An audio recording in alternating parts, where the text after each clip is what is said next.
Dans leur contexte, on va parler des règles, on va parler du sang, par rapport au fait que voilà, c'est très souvent vu comme quelque chose de tabou, comme quelque chose de sale, alors que ça ne l'est pas du tout. Donc pour replacer les choses dans leur contexte, dans l'inconscient collectif, aujourd'hui, dans notre culture, le sang menstruel, il est considéré comme sale, impur. Et par exemple, il n'y a qu'à voir dans les publicités, sa belle couleur rouge vif, elle a été changée en bleu pour ne pas choquer les gens dans les publicités de protection périodique. Donc moi, je tiens à démystifier la question et de replacer vraiment les choses dans leur contexte. Vous voyez, quand on tape sur les moteurs de recherche menstruation, on tombe très souvent sur des images de femmes qui se tordent de douleur et des publicités pour anti-inflammatoires. Bonsoir petit rossignol, bonsoir Becca, enchantée, je suis ravie de vous voir ici. Et le fait qu'on véhicule ce type d'image en fait en rapport avec le sang et les règles, c'est révélateur de la méconnaissance sur les processus du vivant, et c'est un postulat de considérer le symptôme comme un problème et de taper dessus, alors qu'en fait le symptôme il révèle qu'il y a une problématique plus en profondeur, et ce qui est important c'est de comprendre les processus pour pouvoir agir de manière globale, holistique, et résoudre la problématique, et après il n'y a plus de symptômes. Voilà. Parce que ça marche pendant un temps hein, d'utiliser des antidouleurs ou des fluidifiants pour le sang. Mais en fait, le problème, c'est que ça ancre des problèmes beaucoup plus profonds par la suite. Donc, le cycle menstruel commence le premier jour des règles. Ça correspond en fait à la desquamation des cellules de l'endomètre, qui à chaque cycle se renouvelle. À l'image des feuilles des arbres à chaque printemps, voilà, il faut savoir qu'une femme en équilibre de santé perd en moyenne 30 ml de sang chaque cycle, pendant 3 ou 4 jours. Ça peut vous sembler très peu, ça peut vous étonner, mais pourtant c'est des règles physiologiques. Le processus menstruel, en fait, c'est un émonctoire que seules les femmes possèdent. C'est un formidable moyen pour le corps de se nettoyer cycliquement et générer une matrice la plus saine possible pour pouvoir accueillir la vie, tout simplement. Alors là, je vois qu'il y a 3 personnes, c'est super, j'espère que d'autres qui avaient prévu de suivre cette vidéo seront là. Dans tous les cas, elle sera aussi disponible à la rediffusion, hein, ne vous inquiétez pas. Donc en fait, le fait d'avoir des cellules de l'endomètre qui se renouvellent cycliquement, ça permet en fait d'assurer la matrice la plus saine possible pour assurer la pérennité des générations suivantes. Donc si tes règles elles sont abondantes, douloureuses, par voie de conséquence, c'est qu'on a beaucoup de toxines à éliminer.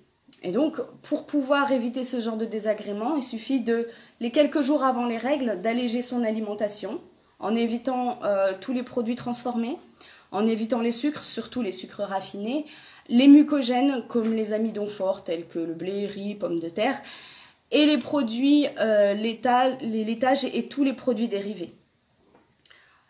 Alors, pour diminuer le flux sanguin, il est souvent recommandé aux femmes l'usage de la pilule ou alors le stérilet hormonal. Mais en réalité, c'est une fausse bonne idée parce que ça a des conséquences non négligeables, ça a un coût métabolique sur la santé de la femme, sur le long terme. Au sujet du sang, les scientifiques ont découvert récemment que le sang menstruel contient des cellules souches. Jusqu'à présent, les cellules souches, elles sont essentiellement issues de la moelle osseuse et du cordon ombilical. Mais elles sont capables en fait de se multiplier, de se différencier, de se spécialiser, par exemple en cellules musculaires, cutanées, cardiaques, pulmonaires, hépatiques, etc. Mais ces nouvelles cellules souches donc du sang menstruel, baptisées cellules régénératives endométriales, car elles proviennent donc de la desquamation de l'endomètre, ils ont des facteurs de croissance 100 000 fois plus élevés que le sang du cordon ombilical, par exemple. Donc ça pourrait être dans un futur proche être une alternative à celle issue de la moelle osseuse ou du cordon ombilical, qui entraîne des fois des risques de rejet. Or, le sang menstruel est tellement pur, en fait, qu'il ne provoque pas de rejet en cas de transfusion sanguine, par exemple. Le sang menstruel, il contient également des anticorps, des cellules glandulaires, du liquide lymphatique, des vitamines, protéines, glucides, cuivre, magnésium, calcium, potassium, des sels minéraux, du phosphore, du fer. Enfin voilà, vous l'aurez compris, en fait, le sang des règles, il est là pour générer la vie. Donc, il contient vraiment tout ce qu'il faut pour pouvoir générer la vie, tout simplement. Donc, en gros, 5 ml de sang menstruel ont fourni en 2 semaines, dans des tests en laboratoire, suffisamment de cellules pour obtenir des cardiomyocytes. C'est des cellules musculaires cardiaques, donc pulsatiles. Le sang des menstrues, il a la particularité aussi de ne pas coaguler parce qu'il est exempt de prothrombine, de thrombine et de fibrinogen. Donc en fait, en réalité, c'est un excellent élixir de jouvence. Et je voulais vraiment parler de ça parce que aujourd'hui, le sang menstruel, on considère ça comme quelque chose de sale, d'impur, et il ne faut pas en parler, c'est un tabou. Et je trouve ça vraiment dommage, quoi. Donc, voilà, par exemple, dans d'autres cultures, on le voit carrément différemment. Dans l'Égypte ancienne, par exemple, les prêtres et les prêtresses buvaient le sang menstruel pour faciliter la connexion avec les esprits. Il était utilisé comme filtre d'amour ou pour repousser les démons, et comme des offrandes à Dieu. À un dieu, pardon. Et dans de nombreuses cultures, le sang menstruel, il est célébré. Il faut savoir que la femme, en période de règles, elle a une capacité accrue à rêver, à avoir des visions, elle a un état modifié de conscience et une grande créativité. Donc c'est un fluide sacré, symbole de liberté, de vie et de mort. Rouge qui représente l'autorité et la liberté. Comme je vous disais tout à l'heure, il diffère énormément du sang veineux et il a un pouvoir nourricier et guérisseur. Donc, doté d'un fabuleux pouvoir de régénération, le sang menstruel il peut être utilisé pour de nombreuses applications. Il a un super pouvoir asséchant sur les verrues. J'ai déjà fait des expériences et c'est très très très efficace. Et semble-t-il, il peut résorber des taches de naissance, éliminer les vers, la goutte, les problèmes de thyroïde, d'épilepsie, la lèpre, les hémorroïdes, les migraines, pour ne citer que cela. C'est aussi un excellent fertilisant pour les plantes. Donc voilà. Maintenant, nous allons parler des protections périodiques à usage unique. C'est réellement un scandale sanitaire. Déjà, les protections périodiques représentent un budget important dans la vie d'une femme. Une femme, en général, vit à peu près 520 cycles dans toute sa vie. Donc, elle va utiliser en moyenne 11 400 tampons ou serviettes dans sa vie menstruelle. Donc, voilà. Les premiers tampons, ils ont été commercialisés dans les années 20 aux années 30 aux États-Unis, soit environ une quarantaine d'années après la serviette hygiénique. Ils sont principalement conçus avec du coton et de la viscose. Mais voilà, le problème c'est que la culture intensive du coton avec des glyphosates, c'est une molécule active du Roundup par exemple, ça contient des résidus toxiques de pesticides et le contact avec les muqueuses qui vont absorber ces substances, ça peut causer des gros problèmes. Ça contient des perturbateurs endocriniens, sachant que les tampons dans le commerce classique sont blanchis avec du chlore. Donc un tampon met à peu près 500 ans pour se dégrader. Et comme ils sont souvent jetés dans les toilettes, ça pose des problèmes dans les canalisations et aussi dans les nappes phréatiques. Un gros problème pour les poissons et les mammifères aquatiques également. Comme je vous disais tout à l'heure, le tampon il est composé donc de coton et d'une matière synthétique ultra absorbante qui est la viscose. Le tampon, quand il est inséré dans le vagin, il peut se désagréger légèrement en laissant des filaments de viscose dans le vagin, des filaments qui sont très abrasifs, donc ça peut amener à une infection du vagin par exemple. En analysant un tampon, Des chimistes ont détecté du glyphosate, qui est donc un herbicide, et de la dioxine. C'est des choses que le corps ne sait pas gérer et qui va accumuler au fil des ans, ce qui va causer beaucoup de problèmes. Salut Sabrina. Donc voilà, même si les niveaux relevés sont très faibles, le corps va de toute manière les absorber et au fil des ans, ça devient vraiment problématique. Et depuis l'avènement de ces protections périodiques, il y a eu aussi une recrudescence de problèmes gynécologiques, endométriose, etc., règles hémorragiques. Donc, la santé n'a pas de prix. Ça, c'est important à comprendre.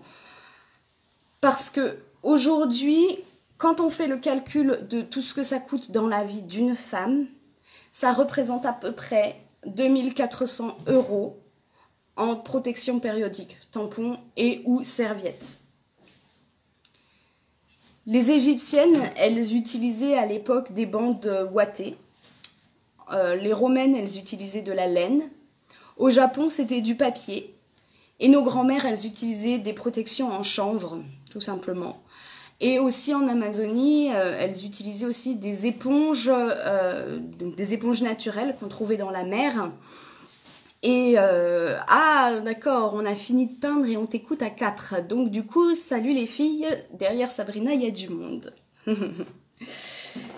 Voilà, en matière de protection périodique, les industriels n'ont eu de cesse de faire croître les progrès en fait, pour avoir des serviettes les plus fines possibles, les plus absorbantes possibles, des serviettes auto-adhésives, mais dedans il y a aussi donc outre les cotons, les viscoses, il y a aussi dans les serviettes certaines des gels dits super absorbants.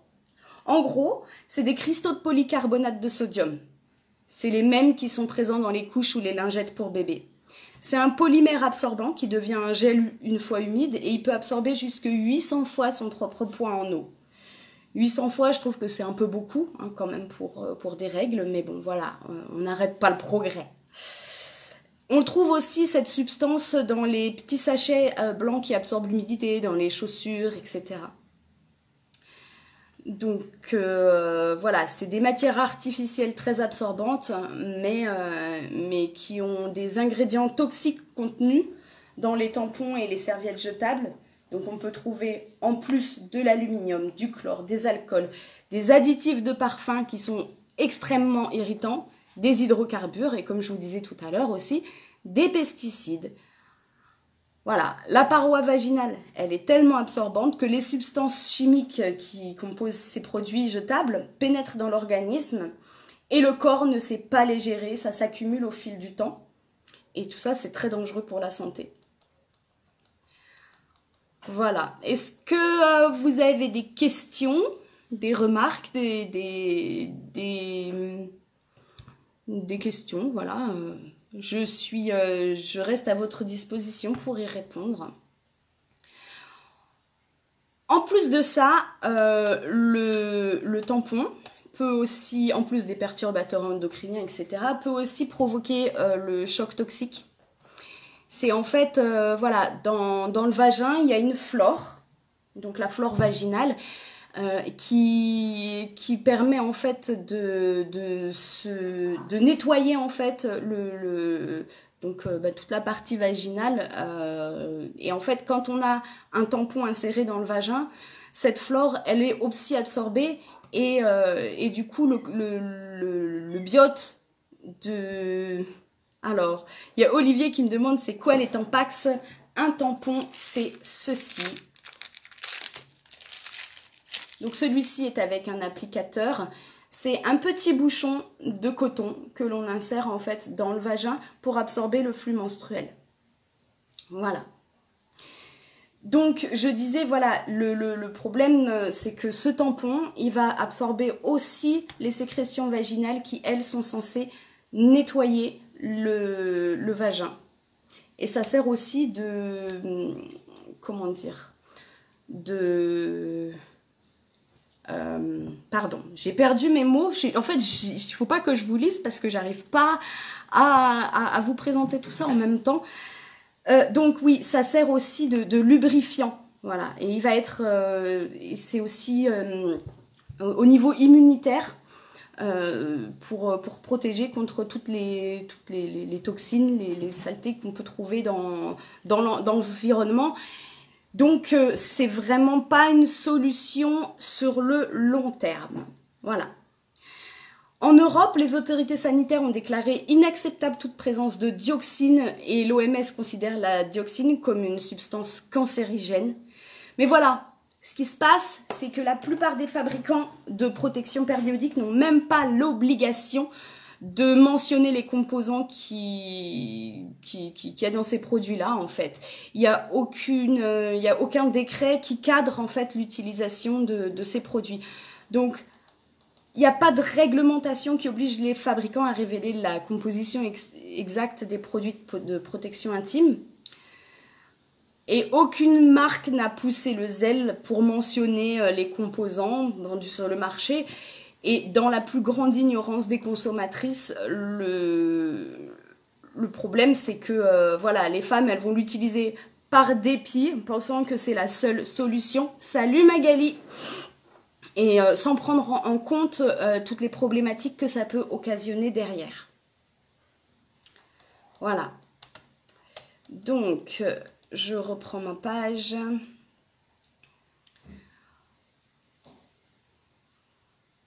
Donc là, j'ai 3 personnes, plus toutes les filles qui sont derrière Sabrina qui regardent. Et c'est super parce que c'est vraiment un problème d'actualité, un problème de santé publique, quoi. Comme je vous disais tout à l'heure, le tampon, il absorbe non seulement le sang des règles, mais aussi les sécrétions vaginales. C'est donc le lubrifiant et le film protecteur de la paroi vaginale, donc la flore intime, des bactéries qui sont bénéfiques parce qu'elles protègent vraiment tout l'appareil génital féminin des germes pathogènes. Donc, sans cette protection naturelle, on devient beaucoup plus vulnérable, donc avec le syndrome du choc toxique, les infections, mycoses, irritations, etc. Et il faut savoir qu'il y a plus de 8 millions de femmes qui souffrent d'irritation intime en France. Comme je vous disais tout à l'heure, dans ce fameux petit tampon, donc, il y a les fibres artificielles qui sont utilisées, comme la viscose, qui vont être très abrasives dans le vagin. Et ça peut avoir aussi un impact sur l'utérus. Par exemple, on a trouvé des filaments de fibres de tampons dans les muqueuses vaginales et dans les trompes de Fallope qui conduisent à l'ovule. Certains chercheurs font même le lien avec le cancer du col de l'utérus. Et même certains cas de stérilité seraient attribués à la présence de ces filaments dans les trompes de Fallope. Donc ça obstrue le passage des spermatozoïdes vers l'ovule. Donc voilà, vraiment, ça n'est pas une solution pérenne. Alors, vous êtes en train de me parler en même temps. Alors, je suis désolée Olivier, je ne peux pas faire... je n'ai pas compris le sens de ta question en réalité. Voilà, en moyenne, une femme utilise au cours de sa vie environ 12 000 produits menstruels, donc serviettes, tampons, avec ou sans applicateur. Et en 2005, la France comptait 16 millions de femmes âgées de 13 à 50 ans. Donc, toutes potentiellement vont consommer environ 290 protections par an. Ce qui est énorme parce que à l'échelle mondiale, ça représente une consommation de 1447 serviettes périodiques chaque seconde, soit environ 45 milliards par an. Voilà, c'est dit. Et le plastique qui va servir d'emballage aussi et d'applicateur, mais voilà, il y a des autres composants dedans, de la colle, etc., qui encombre aussi les décharges pour des centaines d'années. Parce que voilà, un tampon, par exemple, dans la nature, a besoin d'une bonne cinquantaine d'années pour se dégrader. Voilà. Et ça ben, personne n'en parle, hein, tout simplement. C'est accepté parce que, voilà, la femme moderne. Et en fait, dans mon entourage proche, comme on est dans la même dynamique, j'en ai pas trouvé. Il y en a très très peu. Mais j'ai réussi à récolter ce petit tampon pour vous faire ma petite présentation, ainsi qu'une serviette périodique. Donc elle est dans son petit emballage rose, qui est très très joli en plus, hein, bien décoré, bien sûr. C'est plus de l'amour comme ça. Et voilà comment ça se présente. Donc une serviette. Je suis désolée, j'ai eu un petit souci de connexion. Alors normalement, tout est revenu dans l'ordre. Voilà, donc dans cette petite serviette, il y a des fibres de coton, de viscose, des perturbateurs endocriniens tels que de la dioxine, des produits dérivés de la pétrochimie, il y a des perturbateurs endocriniens. Vraiment, vraiment, c'est à éviter absolument. De plus en plus, on va trouver ce type de solution. Ceci est une coupe menstruelle. Elle a une contenance d'à peu près 30 ml. 30 ml, c'est, souvenez-vous, ce que je vous disais tout à l'heure, une femme en équilibre de santé est censée perdre chaque cycle à peu près 30 ml de sang. Voilà, ça correspond à 30 ml. Ça vous étonne, mais il s'agit de règles physiologiques. Donc, bien sûr, on ne la laisse pas se remplir complètement, hein, on la vide régulièrement. La coupe menstruelle, donc, c'est en silicone chirurgical. On la désinfecte tous les cycles pour ne pas avoir de problème bactériologique. Mais voilà, elle est très très souple et il suffit de l'insérer tout simplement, hop, comme ça dans le vagin. Et après, elle s'ouvre pour pouvoir recueillir le flux menstruel. Elle est confortable, bien insérée, on ne la sent pas. Et elle permet de recueillir le flux. Et du coup, cette coupe, elle peut servir pendant une quinzaine d'années. Ça coûte une trentaine d'euros, mais vous en avez pour une quinzaine d'années. Franchement, je pense que c'est une solution qui est quand même beaucoup plus durable et pérenne et beaucoup plus respectueuse de la physiologie de la femme et de l'environnement également. De votre portefeuille aussi, parce que je le rappelle, en moyenne dans la vie d'une femme, donc environ 12 000 protections périodiques, ça revient à environ 2400 € dans la vie menstruelle de la femme. Contre une trentaine d'euros, bon, des fois il y a besoin au bout de quelques années de la remplacer, mais voilà, c'est rien par rapport à ce qu'on peut voir dans les protections périodiques, quoi, tout simplement. Elle est donc, comme je vous disais, en silicone médical, donc non allergène. Et elle n'altère pas en fait les sécrétions vaginales qui vont nettoyer la muqueuse, ni la flore intime qui protège contre tout type d'infection. Donc elle est rentabilisée au bout de 6 mois et elle est utilisable pendant voilà, 10 à 15 ans, quoi. Il existe aussi des entreprises qui produisent des tampons et des serviettes en coton non blanchi. Donc voilà, il y en a certaines marques qui vont utiliser du coton biologique. Le prix, il est un peu plus élevé que les protections classiques, mais ça équivaut quand même, c'est quand même problématique dans le sens où ça ne vous préserve pas du syndrome du choc toxique et c'est toujours des choses qui vont terminer dans la poubelle. Donc pour l'environnement, c'est quand même pas l'idéal. On voit de plus en plus d'autres solutions comme l'éponge de mer naturelle. Alors je n'en ai pas là à vous présenter, mais je vous invite à aller vous renseigner sur internet. L'éponge de mer naturelle, elle a besoin d'être rincée à peu près toutes les 3 heures et sa durée de vie, elle est de 6 à 8 cycles. Donc si c'est compliqué d'utiliser la coupe menstruelle, il y a toujours cette alternative-là. Aujourd'hui, on voit aussi de plus en plus des protections lavables. Donc là, je n'en ai pas ici non plus, mais elles sont globalement dans la même forme que ça, faites en tissu, avec du coton absorbant à l'intérieur. Elles vont recueillir le flux et il suffit d'en avoir une petite dizaine pour pouvoir faire un roulement pendant que vous avez vos règles. Et puis les laver et c'est très confortable, écologique et en plus, il y en a de plus en plus faites avec des jolis petits motifs. Donc voilà, c'est quand même une alternative qui est beaucoup moins coûteuse. Certes, ça coûte à l'acquisition, mais vous payez une fois et après vous êtes tranquille pendant longtemps. Alors je vois une question où on me demande comment on la met cette coupe. Donc elle est très souple en coton, en silicone chirurgical et donc voilà, il suffit tout simplement de la presser, hop, et on l'insère dans le vagin, tout simplement.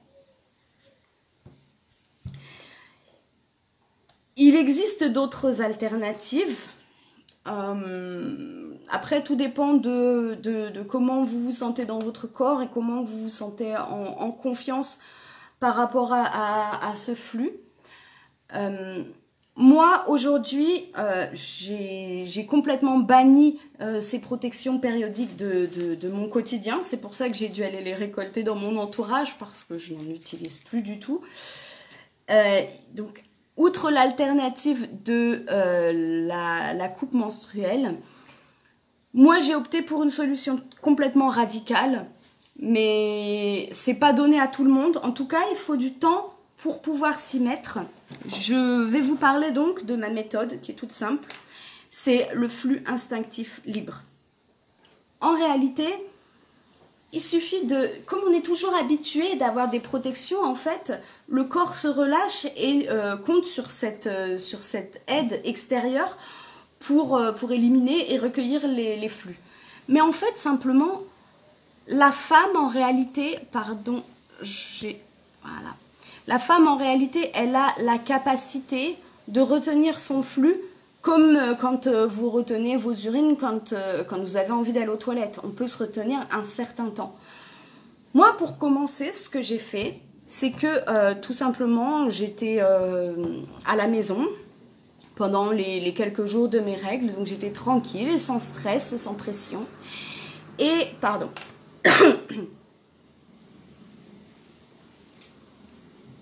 Et tout simplement, je n'ai pas mis de sous-vêtements pour pouvoir être à l'aise. Comme ça, le corps ne se dit pas « Ah, il y a quelque chose qui contient, donc en fait, je me lâche. » Non, l'idée est vraiment de rééduquer son périnée pour pouvoir retenir son flux.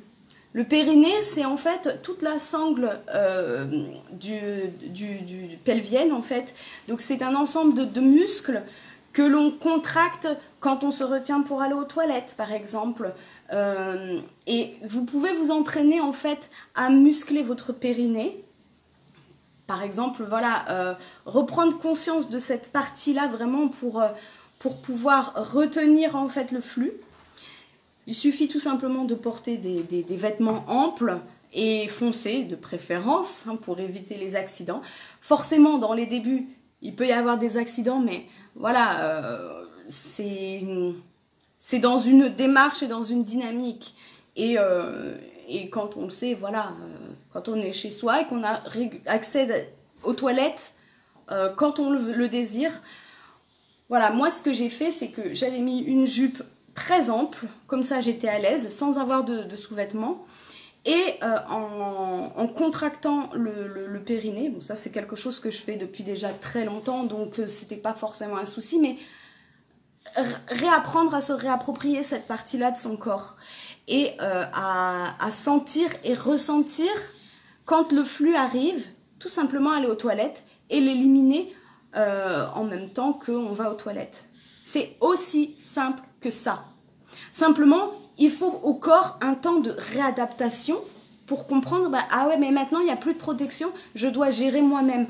On est toutes capables, que le flux soit abondant ou pas, que les règles soient douloureuses ou pas. Si vous êtes dans un environnement où vous pouvez, vous êtes tranquille, sans stress, et que vous pouvez avoir accès quand vous le souhaitez aux toilettes, je vous invite vraiment à faire cet exercice-là parce que ça libère en fait de dépendre de quelque chose d'autre en fait. Et c'est une manière aussi de se réapproprier son corps. Sachez que toutes les femmes sont potentiellement capables de retenir leur flux. Et comme on l'a désappris, il suffit tout simplement de réapprendre de manière plus juste. Et ça, c'est possible.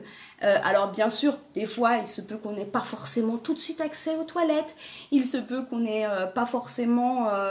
qu'il arrive des accidents, mais c'est pas un problème, en fait. J'ai déjà vu même sur le net des filles qui affichent du sang sur leurs vêtements. C'est une manière de revendiquer, en fait, leur féminité. Comme je vous disais tout à l'heure, je vous parlais du sang menstruel. En réalité, c'est un trésor. Et la période des règles, non, c'est pas une tare. C'est vraiment le trésor de la puissance féminine que j'ai à cœur de partager avec vous parce que c'est vecteur de libération, d'autonomie et il est grand temps que chacune se réapproprie son autorité sur elle-même et son autonomie. Ne plus dépendre de choses comme ça qui, en plus, ont des conséquences vraiment néfastes sur votre santé. Voilà, moi j'ai fait mon petit speech. Peut-être que vous avez des questions. Donc je vais repasser sur les questions qui ont pu passer tout à l'heure. Alors, je vois Becca qui me dit qu'elle ne les a plus car j'avais des règles, j'avais trop d'hémorragie. Alors, qu'est-ce que ça veut dire quand tu ne les as plus car tu as des règles trop hémorragiques? Est-ce que tu utilises un médicament pour stopper le flux ou bien autre chose? J'aimerais en savoir un petit peu plus pour pouvoir en discuter avec toi.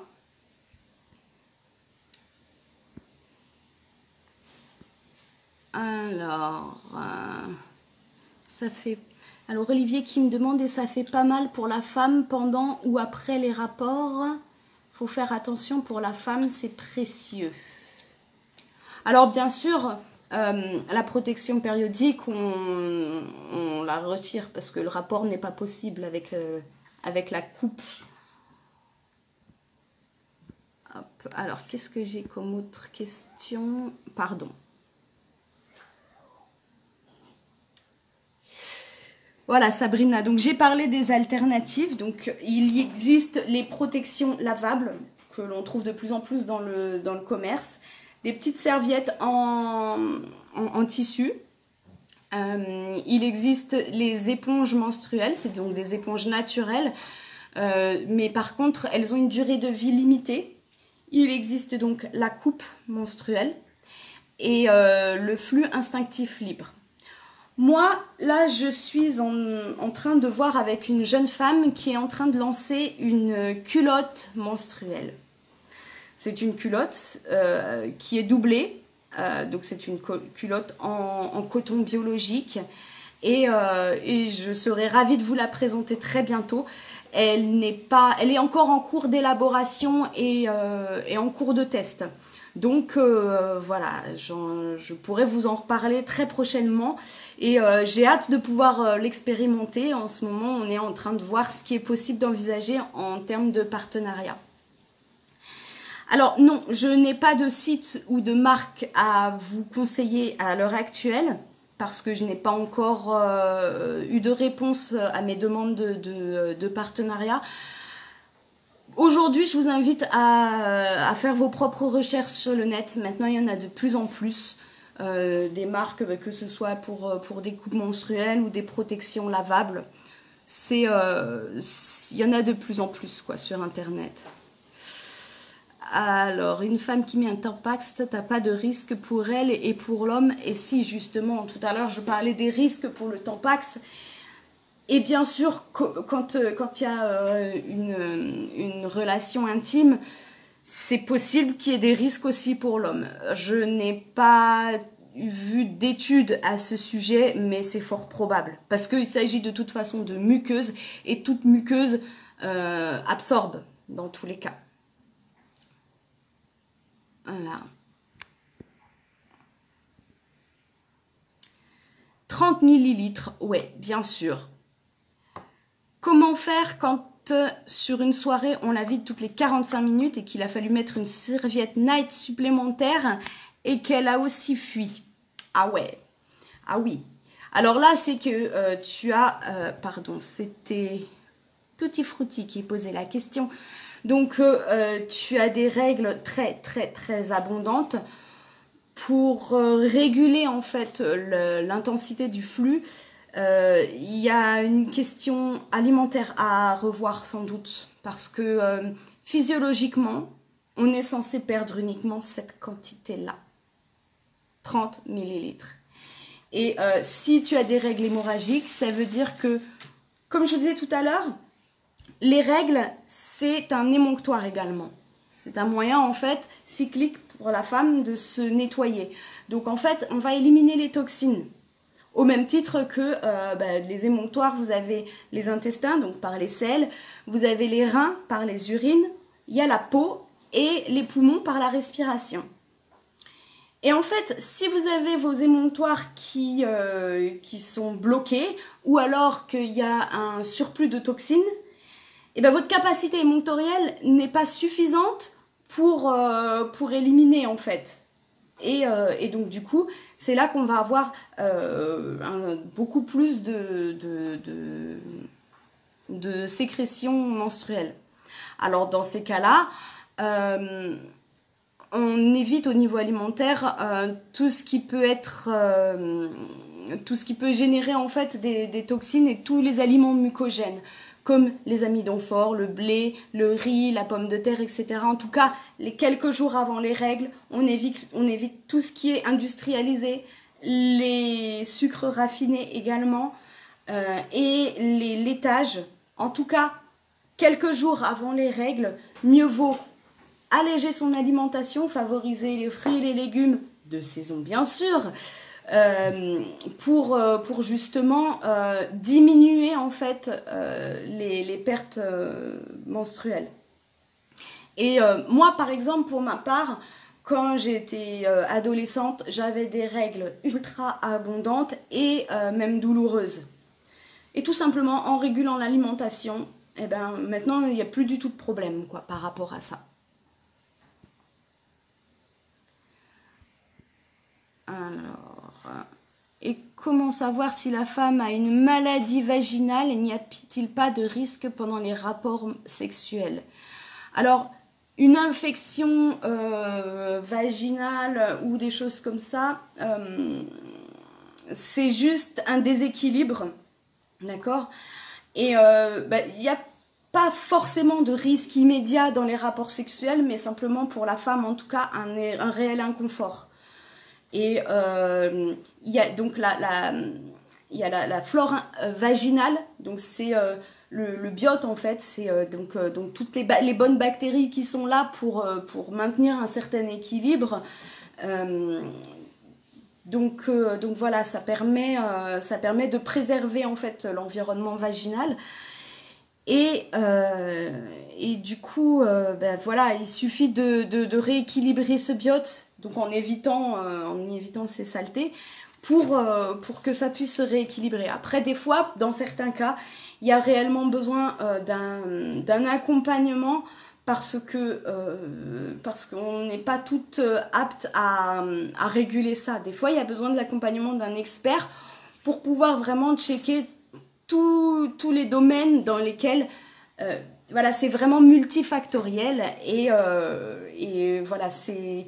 Après, il y a aussi la question de l'observation du cycle.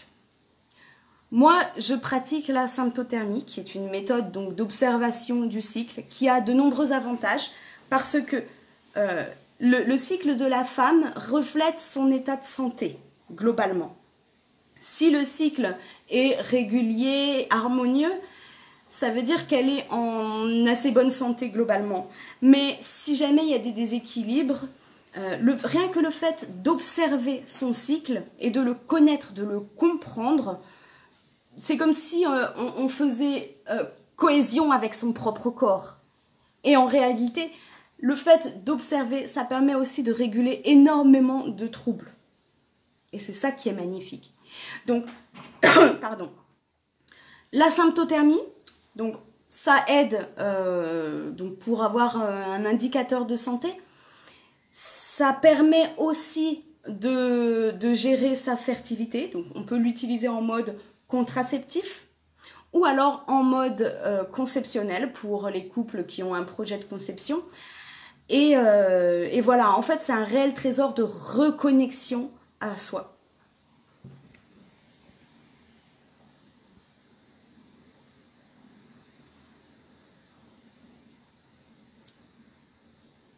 Alors, même procédé avant l'ovulation du coup, me demande Tutti Frutti. Alors, ça dépend. Si tu as un syndrome post-ovulatoire, oui, vraiment, c'est important. Après, dans l'absolu, l'idéal, c'est même d'éviter tout ce type d'aliments que je vous ai énumérés plus tôt, parce que ce sont des aliments qui ne sont pas physiologiques. Et en fait, ça a un réel impact sur toute la santé globale, sur la qualité de la peau, sur les allergies. Et voilà, je vous invite à faire des expériences et puis à vous renseigner aussi sur la question. Moi, dans tous les cas, c'est ma spécialité aussi d'accompagner les femmes dans ces démarches-là.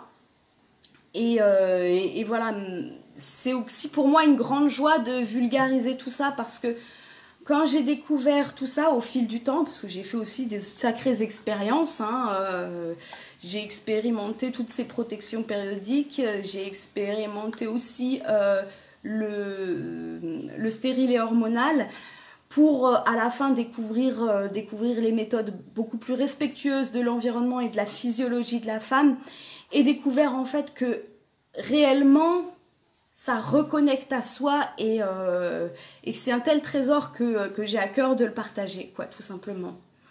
Donc, comment se nettoie la coupe ? Demande Sabrina.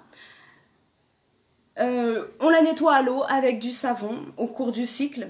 Et pour la désinfecter, il suffit de la mettre comme les biberons des bébés dans l'eau bouillante pendant quelques minutes. De toute façon, lors de l'achat, tout est détaillé, ce qui permet en fait d'éliminer toutes les bactéries et tous les risques de se mettre dans la muqueuse du vagin des substances qui n'ont pas lieu d'y être.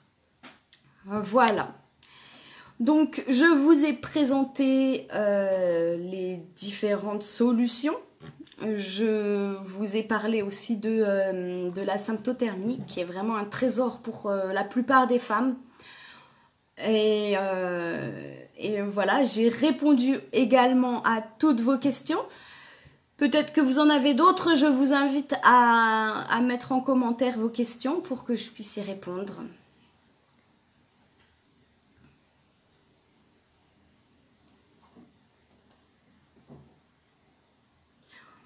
On dirait que j'ai répondu à toutes vos questions. Voilà, pour résumer tout ça, utiliser les alternatives que je vous ai citées, ça permet de réapprendre aux femmes le fonctionnement de leur corps et vraiment à le respecter sans l'entraver. Parce que voilà, en fait, il y a un processus physiologique à comprendre et à accompagner tout simplement. Je tenais aussi à vous parler d'autre chose. Donc tout à l'heure, je vous ai parlé du fait des trésors du sang menstruel qui permet plein d'applications, donc de soulager les verrues, de soigner la goutte, les verrues, énormément de choses. Et en fait, elle a aussi le sang menstruel a un tel pouvoir nourricier qu'on peut aussi l'utiliser comme fertilisant pour les plantes. Moi, tout simplement, avec la coupe menstruelle, il suffit de récolter le sang et de le diluer à 1/10 avec de l'eau et vous arrosez vos plantes avec ça. Comme je vous disais tout à l'heure, le sang menstruel, il est rempli de cellules souches. Il y en a 100 000 fois plus que dans le sang du cordon ombilical. Et du coup, c'est vecteur de croissance, quoi. Et ce qui permet justement de nourrir la plante. Et moi, j'en ai fait quelques fois l'expérience. Par exemple, j'avais un physalis à qui j'ai offert mon sang et quelques jours plus tard, il m'a offert ses fruits et j'ai trouvé que c'était vraiment une expérience magnifique. Oui, tu as raison, c'est symptothermie. C'est vraiment une expérience magnifique au cœur du vivant et du coup, on rentre réellement en interaction avec le monde vivant, végétal. Et je suis tellement enthousiaste de partager ça que voilà, je suis ravie d'avoir pu vous parler de tout ça. J'espère que vous avez appris des choses. Je t'en prie, Tutti Frutti, qui me dit merci. Et voilà. Donc, moi, je suis coach en santé naturelle. J'accompagne notamment les femmes à découvrir la symptothermie, à se reconnecter avec leur corps. Également, je fais des ateliers d'alimentation santé. Je vous aide en fait à vous reconnecter avec votre vraie nature dans de nombreux domaines finalement parce que le vivant c'est tellement plus complexe que ce qu'on peut sembler dire. Voilà, au cœur du vivant, c'est là qu'est ma passion, c'est là qu'est en tout cas aujourd'hui ma mission, ma vocation et voilà, si vous ne vous êtes pas encore abonné à ma page, je vous invite à le faire de suite et à découvrir un univers vraiment passionnant au cœur du vivant. Je vous souhaite à tous une excellente soirée et à très très bientôt.